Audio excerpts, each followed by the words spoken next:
Indian සාගරයේ අදු සීමාවේදී නැවක් අනතුරට පත්වීම සිද්ධ වේවි.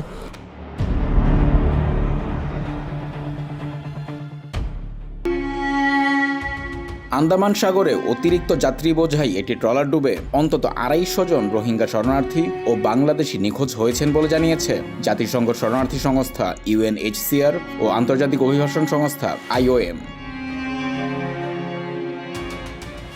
মঙ্গলবার এক যৌথ বিবৃতিতে সংস্থা দুটি জানায়, ধারণ ক্ষমতার অতিরিক্ত যাত্রী, উত্তাল সমুদ্র এবং প্রচণ্ড বাতাসের কারণে ট্রলারটি ডুবে যায়। নিখোঁজদের মধ্যে নারী ও শিশুসহ বিপুল সংখ্যক রোহিঙ্গা শরণার্থী এবং বাংলাদেশি নাগরিক রয়েছেন। එහෙම අනාවැකි කියන්න පුළුවන් අපේ හෝමාගම වික්‍රමාරච්චි වෙද මහතාට විතරයි. මොහු තමයි අනාවැකිවල පියා.